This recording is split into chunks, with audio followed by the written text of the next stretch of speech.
Hi, welcome to our channel where we share the most intriguing stories.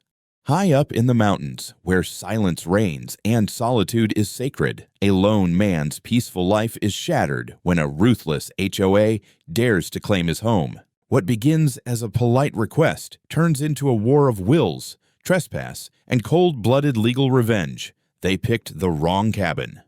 I'd just finished resealing the chimney and was tightening the last bolt on the new solar panel mount when I saw the SUV. Big, black, glossy enough to reflect the whole damn mountain range behind it, crawling up my gravel road like it owned the place. It had one of those HOA decals on the rear window, the kind that tries to look official but just screams suburban ego with a logo. I stayed on the roof, watching as it parked at the end of my drive like I was expecting company. Which, trust me, I wasn't. A woman stepped out, mid-50s maybe, dressed like she'd wandered off a real estate flyer, tailored blazer, boots that had never seen dirt, and a clipboard hugged to her chest like it contained the 10 Commandments of property control. She spotted me and waved, smiling like we were old friends catching up after church. I climbed down slowly, not rushing. Anyone uninvited who drove this far up the mountain needed to understand they were on my time now. She met me at the base of the porch stairs. "Mr. Baines, I presume," she chirped. I nodded. "That's right. I'm Karen Trumwell, president of the Lakeview Horizons Homeowners Association. We've recently begun development just a few ridges over. Lovely area, remote, untouched, picturesque." She glanced around like she wanted to slap a price tag on my trees. I didn't respond, just waited. People like her hate silence. It gives them too much space to expose what they really want. Her smile thinned. "We're organizing a strategic retreat this weekend with key investors and regional planners. It's quite important to the long-term vision of Lakeview Horizons. Unfortunately, our event venue fell through due to, unexpected septic complications." I scratched my beard. I assume that's leading up to something. She didn't miss a beat. "Your cabin, this lovely spot by the lake, it's perfect. Scenic, accessible, cozy, yet professional. We'd only need it for a single afternoon. 20 guests, catered, presentations, maybe a local council liaison. You wouldn't even need to be here. Of course, we'd cover reasonable use fees." I stared at her. It wasn't that I was surprised. It's that she actually thought I'd say yes. "Ma'am," I said, "this is my home. Not a lodge, not a community center, not a pop-up for real estate PowerPoint sessions. No one holds meetings here but me and the occasional mountain squirrel." Her eyebrows twitched. "I understand your instinct to be protective, but this is a significant civic opportunity. We've already alerted the county of our plans to use this site." "You did what now?" "Oh, it's non-binding, of course. A courtesy notice. But there's precedent for temporary cooperative use when community development is involved. We'd be well within our rights to petition for short-term access under Article 18 of the Municipal Participation Overlay." "You're talking about taking my house for a meeting?" She hesitated. "Not taking, utilizing. We'd file for temporary designation if we had to. With enough signatures, the zoning board tends to agree, especially when there's public interest involved." I didn't yell. I didn't curse. I just stepped onto the first porch stair and looked her dead in the eye. "This isn't public land. It's not your HOA's asset, and it sure as hell isn't yours to designate. So, no, you won't be using it for anything. Not this weekend. Not ever." Her tone sharpened, smile dissolving like ice under pressure. "You'd be wise to consider the broader consequences, Mr. Baines. Lakeview Horizons is here to stay. And our board doesn't appreciate obstructionism." "Then I guess you'll love the next part," I said, turning and walking inside. "Because I'm real good at being obstructive." She called something after me. I didn't catch it. I was already on the phone to my brother, telling him to hold off on sending that new pressure tank. "Got bigger pests up here now," I muttered. That night, I double-checked the locks and loaded a fresh round into the chamber of the Mossberg I kept under the bed, just in case civic engagement got bolder. I was gone for less than a day. Left at dawn to drive down to Silverpine for lumber, concrete mix, and a replacement valve for the backup cistern. Grabbed lunch with my brother while I was there. We talked about elk, solar inverters, and how damn weird HOA people get when you tell them no. I remember telling him, half jokingly, "If I come back and find my cabin turned into a TED Talk stage, I'm calling in the National Guard." Turns out I should have been more literal. By the time I made the climb back up the mountain, dusk was already crawling in, painting the sky in orange and blood, As I rounded the bend near the fork in the trail, I noticed something off. Tire tracks, deep, multiple sets, cut into my gravel drive. More than just delivery guys or some lost hiker. I slowed down, headlights off, and parked the truck off the road in the brush. Up ahead, maybe 50 yards from the house, I saw it. Cars. 6 of them. SUVs, sedans, even a shiny rental van. All parked in a neat suburban-ass row like this was a damn cul-de-sac. There were lights on inside my cabin, movement in the windows, laughter. I killed the engine. The air went still. I slid out of the truck, opened the side box, and quietly took out the Mossberg. Not raised, not even off-safe, but in my hands. Not because I planned to use it, because I needed them to see I wasn't bluffing. I moved slow, steady, up the drive. My boots were nearly silent on the dirt. When I got within 20 feet of the porch, I heard voices. Clear now. We'll project the zoning overlay onto the TV. The planner will zoom in from Boulder. Karen, do we have HDMI? Then I saw her, standing in my living room like she paid the mortgage, handing out packets to a bunch of people sitting on folding chairs set up in rows. Someone had moved my coffee table against the wall. My rug, an old Navajo weave from Santa Fe, was kicked half under a bench that didn't belong to me. One guy was in the kitchen, rummaging through cabinets like he owned the place. On my porch, someone had taped a laminated sign to the siding. Private HOA Leadership Summit, Lakeview Horizons. I didn't knock. I pushed the front door open with my foot and stepped inside. They all turned. 13 pairs of eyes landed on me at once, and the room snapped into silence. The guy at the fridge dropped a spoon. Karen stood bolt upright, her clipboard held like a holy relic. Everyone out, I said calmly, clearly. Now, there was a moment where they froze, like they were trying to decide if I was serious. Then their gazes dropped to the Mossberg, still down, still safe, but very, very real. Karen recovered first. Mr. Baines, you're creating a hostile environment. This is a sanctioned meeting. You're trespassing, I cut in. No notice, no agreement, no permission. Get out. A few people started murmuring. The man at the kitchen backed away, hands up. A woman by the window fumbled for her purse. One of them, slick hair, municipal ID badge around his neck, tried to speak, but thought better of it. I'll call the police, Karen snapped, trying to sound authoritative but coming off shrill. Good. I already did, I lied. Figured you might pull something like this. Her face went pale. A man near the projector muttered, You said he agreed to this.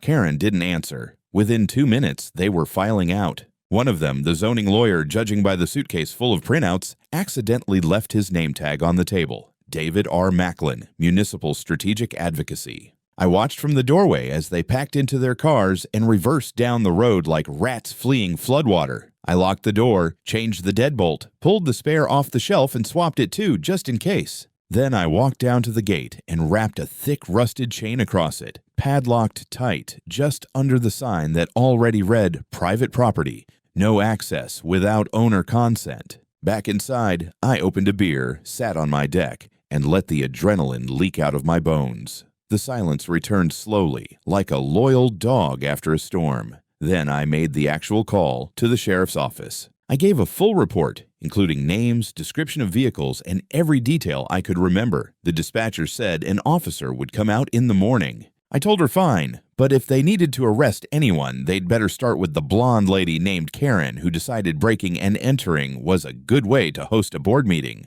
I hung up and stared at the lake, barely blinking. I wasn't just angry. I was insulted. They didn't just violate my space. They pretended it already belonged to them. That kind of thinking doesn't go away easy. 2 days later, I opened my mailbox and found the storm had only just begun. There it was, crisp, heavy, and official looking. A thick envelope from a Denver law firm I'd never heard of, embossed seal on the flap, and a case number printed in bold on the front. I brought it inside, opened it slowly at the kitchen table, and stared at the first page. They were suing me. Lakeview Horizons HOA, along with its president Karen Trumwell, was filing a civil suit for aggressive conduct involving a firearm, intentional disruption of civic proceedings, emotional trauma to elected leadership, and my personal favorite, unlawful interference with designated communal planning space. Designated communal planning space. They were referring to my home. The rest of the packet was a mix of legalese and fever dream.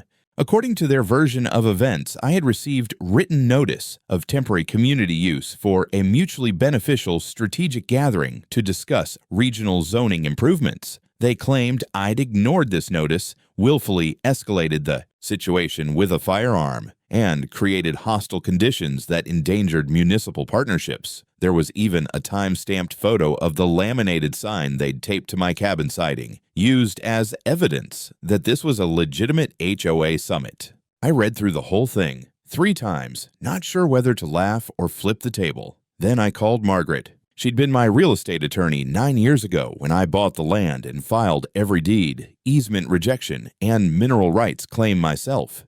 Now semi-retired, she still took cases that irritated her morally, and Karen, I could tell, already qualified. She answered on the second ring. Russ, they're suing me. Pause. Of course they are. I read her the highlights. She groaned audibly halfway through. Let me guess, they threw in intent to intimidate and civil disruption. And something about communal infrastructure development. She whistled.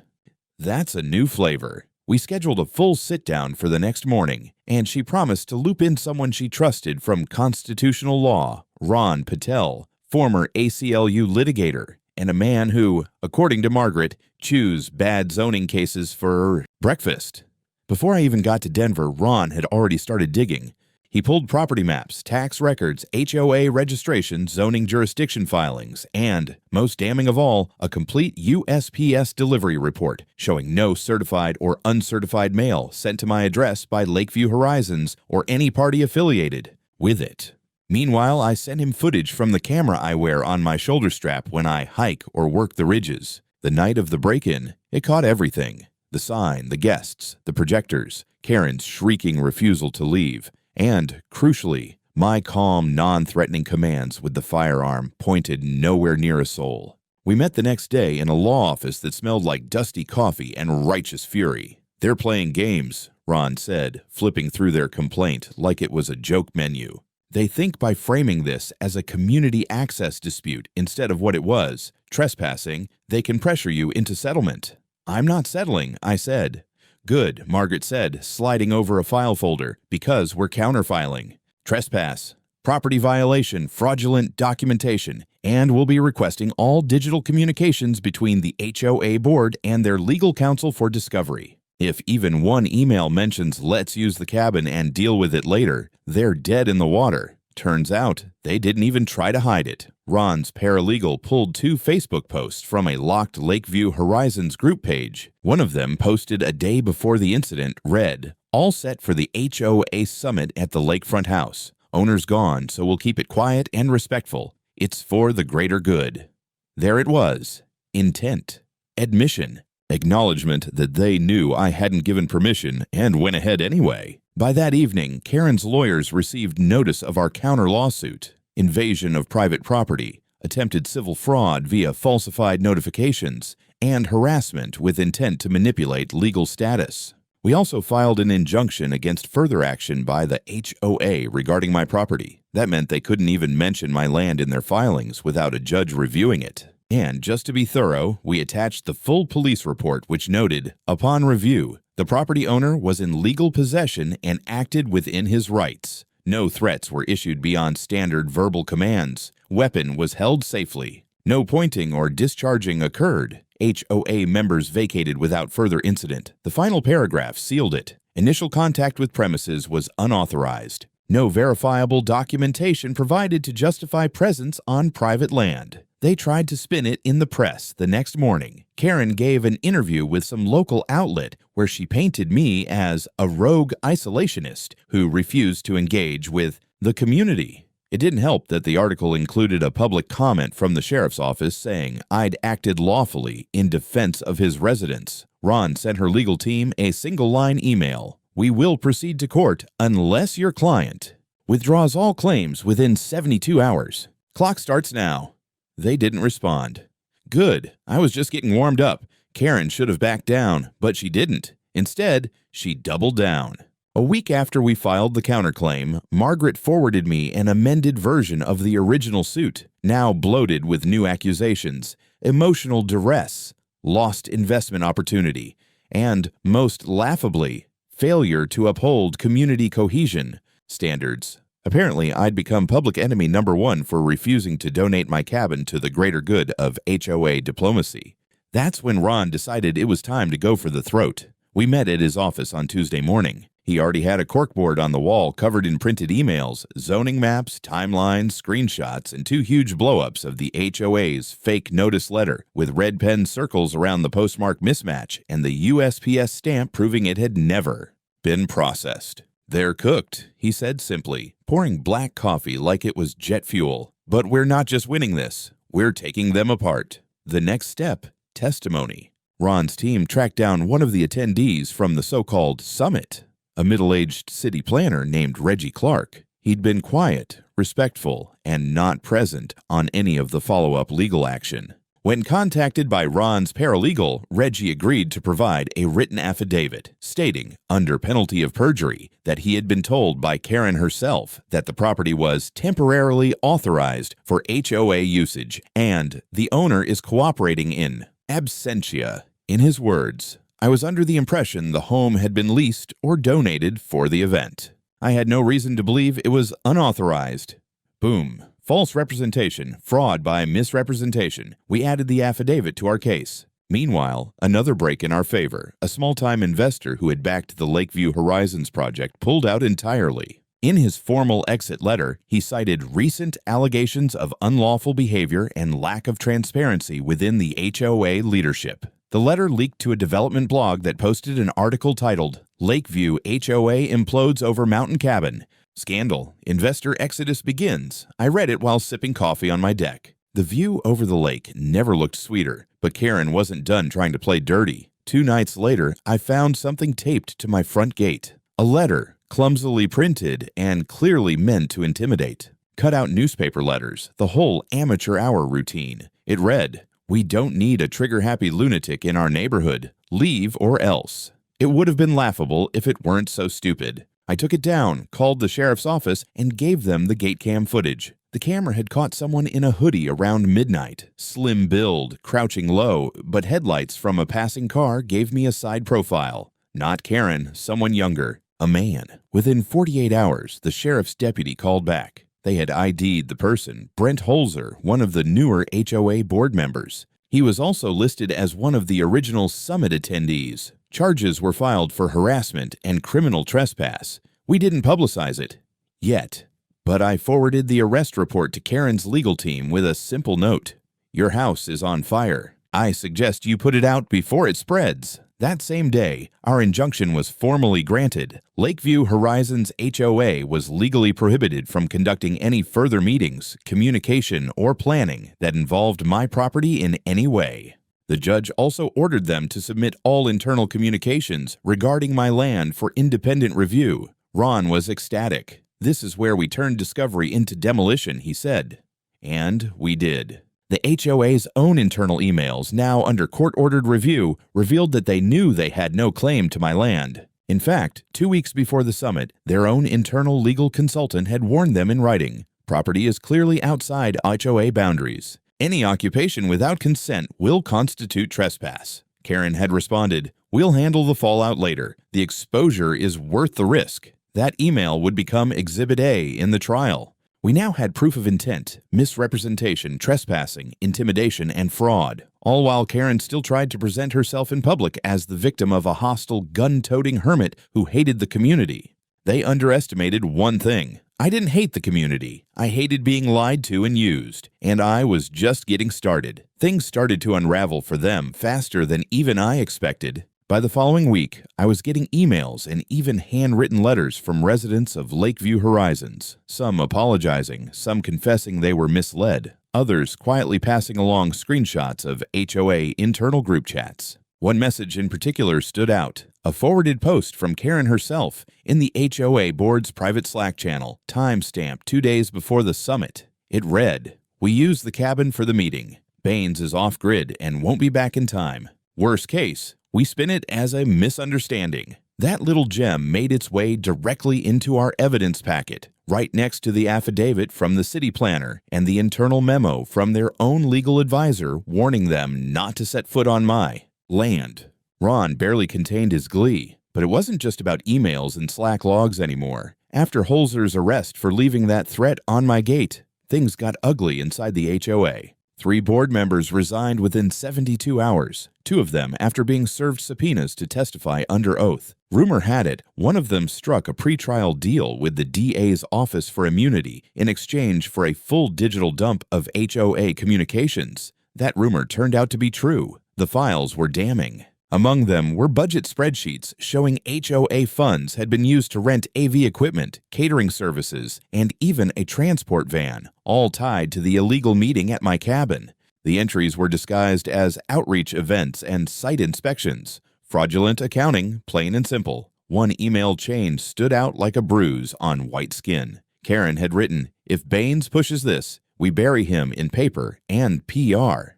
Worst case scenario, we eat the cost and brand him unstable. Local press loves that angle." I printed that one out and pinned it to my fridge. Meanwhile, the media was catching on.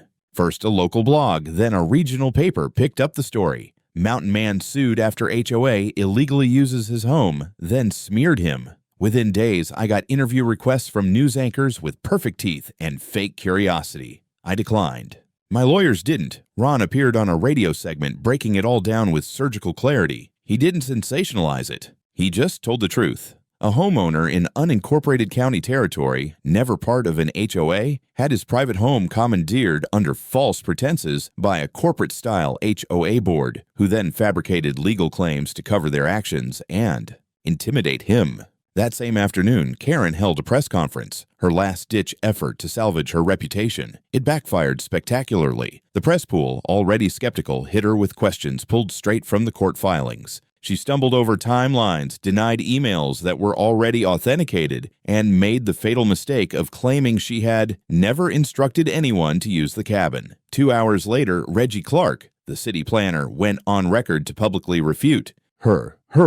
He described exactly what Karen had told him, word for word, including her claim that I was out of town and totally fine with it. That night, the HOA's Facebook page was locked. Their website went dark. And on Reddit, a furious resident posted scans of his HOA fee invoice for legal expenses due to strategic litigation, which included a breakdown showing 90% of their budget being funneled into the lawsuit against me. Public opinion flipped like a switch. I started getting hand waves and nods from hikers on the trail who'd read the story. One guy at the hardware store handed me a 6-pack of IPA and just said, "Good on ya."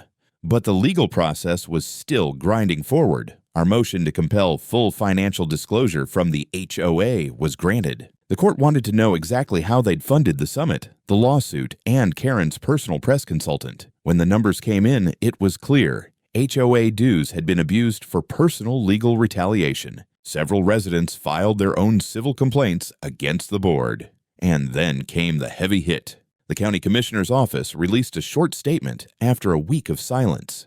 At this time, due to the serious nature of the allegations and pending investigation, Lakeview Horizons HOA will have its operating status suspended pending review. By the State Attorney General's Office translation, their HOA was about to be dismantled. I wasn't done with them, not by a mile. With Ron's guidance, I authorized a motion to seek permanent injunctive relief, a court order affirming that no HOA, present or future, can assert jurisdiction over my land or propose usage without direct, written, notarized consent. That alone would have been enough, but Margaret leaned in during one of our case strategy meetings and said, "We should bury them with the cleanest dirt we've got, cold, hard fraud." She was right. We added a formal count of civil fraud with intent to deprive ownership utility. In plain English, they tried to steal the use of my home and lied to cover it up. Karen had no idea the kind of storm she'd walked into, and it was still building. I'd seen some bad behavior in my years as a forest engineer. Contractors bribing rangers, land speculators trying to sneak zoning changes through. So I thought I had a decent gauge for how far people could go when money or power was at stake. But even I wasn't prepared for how thoroughly Karen's empire collapsed once the real system sank its teeth into her. It started with the state audit. Triggered by the Attorney General's preliminary investigation, a forensic accounting team descended on Lakeview Horizons HOA finances. Within 10 days, they uncovered over $137,000 in misused funds, expenses categorized as community development that were actually payments for media consultants, private transportation, and legal firms attempting to pressure residents into silence. A week later, I was sitting in my living room with the fire crackling, coffee in hand, when I got a call from Margaret. "You may want to turn on the local news," she said with barely concealed amusement. There it was. Live footage of Karen being led out of her home in handcuffs. State fraud investigators and windbreakers were behind her. The charges included misuse of HOA funds, fraudulent representation of zoning documents, and coercion under Civil Code Section 52.1, that last one specifically tied to her attempt to intimidate me into relinquishing access to my property. Later that evening, Ron sent me the full charge sheet. I scrolled through it with the same morbid awe people have when watching a house implode in slow motion. 15 charges, 3 felony counts. The HOA board tried to distance themselves. They issued a canned statement claiming Karen had acted independently, but that excuse died on arrival when emails surfaced showing full board awareness of the cabin meeting plan. One board member resigned and immediately filed for whistleblower protection. Another was indicted alongside Karen. Meanwhile, my counterclaim was fast-tracked thanks to the overwhelming evidence. The judge issued a summary judgment in my favor for the trespass and unlawful use of my home. That alone was worth over $200,000 in damages, compensatory and punitive. The ruling came with a clear statement. This court finds the defendant acted within the bounds of state and federal law to protect his home. The plaintiffs acted with coordinated intent to misappropriate a privately held asset under false pretenses. I had it printed and framed, but the real victory came when the court granted permanent injunctive relief, just like Ron had predicted. From that day forward, no HOA, no community board, no bureaucratic middle manager with an ego the size of a bulldozer could ever try to claim authority over my cabin, not without stepping into a minefield of legal precedent. The news spread like wildfire across state housing circles. Blogs, homeowner forums, even national news outlets started covering the story as a case study in HOA overreach. The cabin that fought back became a viral headline. I couldn't walk into the local general store without someone shaking my hand. I even got a signed thank you card from a retired judge living 3 counties over. Turns out he'd once been burned by a similar HOA back in the 90s. But not everyone was celebrating. A small group of Lakeview Horizons residents, those who had blindly backed Karen, tried forming a new board to repair the reputation of their community. The county shut them down before they could even file paperwork. The development lost its operating license as an HOA. Without a governing body, they became what they always should have been, just neighbors. And Karen, she was denied bail and remanded until trial. Apparently, the DA argued she posed a high risk of tampering with witnesses. I didn't shed a tear. By the time the dust settled, I'd received my full compensation, had 2 news interviews under my belt, finally caving after Ron's relentless pushing, and the legal landscape in our part of Colorado had shifted for the better. But the best part? No more HOA trucks creeping up my trail, no more passive-aggressive notes, no more strangers in suits calling my house a public asset. My land was mine again, unequivocally, irrevocably. It had been 3 weeks since the judgment. I hadn't planned on marking the occasion, but the silence around the cabin was its own celebration. No strange cars idling near the tree line, no mysterious flyers on my door, no HOA patrols creeping up my road pretending they were just checking easement integrity. For the first time in months, the only visitors I had were the birds and the occasional lost hiker. I woke up that Saturday morning to the sound of snowmelt trickling into the creek and coffee percolating in the old metal pot. Peace, the kind that seeps into your bones and reminds you why you left the city in the first place. Then came a knock on the door. I'll admit, my first instinct was defensive, but when I opened it, I found Margaret standing there with a brown envelope and a bottle of aged scotch. "No agenda," she said, smiling. "Just something to toast with." Inside the envelope was an official letter from the county registrar. It wasn't just a reaffirmation of ownership, it was a notice of exemption. My property was now formally excluded from any and all community zoning initiatives, not only HOA-free, but bulletproof. Any attempt to classify or repurpose the land would now require state-level authorization, a direct result of the judgment. Ron and Margaret stayed for lunch. We grilled out on the back deck. The breeze off the lake was cold but clean, the kind of wind that cleared things away. We didn't talk about Karen. We didn't need to. Her name had become shorthand for everything broken in the HOA system: entitlement, manipulation, the illusion of power without consequence. The fact that her trial was upcoming and being covered statewide was enough justice for now. A few days later, a delivery truck arrived unannounced. I met the driver at the gate. "You Russell Baines?" he asked, handing me a clipboard. On it, a form from the HOA's bankruptcy attorney. They'd been forced to liquidate their assets to satisfy claims. My name was listed as priority lien holder for property damage, emotional distress, and unlawful use of residence. In the back of the truck, several items from the HOA clubhouse, which had been seized, oddly enough, including a large oak conference table, several luxury folding chairs, and one ridiculous metal sign that read, "Lakeview Horizons Executive Leadership." Sweet, I didn't need any of it, of course. But something made me tell the driver, "Put it over there by the shed." Maybe I'd burn the sign for firewood, or maybe I'd hang it up and scrawl something underneath it in red paint. This never meant anything. The next week, I took a drive down into town. I stopped by the county office to drop off a notarized request. I wanted a signage permit for a new marker at the head of my trail. When the clerk asked what it was for, I simply smiled. A little reminder. The marker went up 2 days later.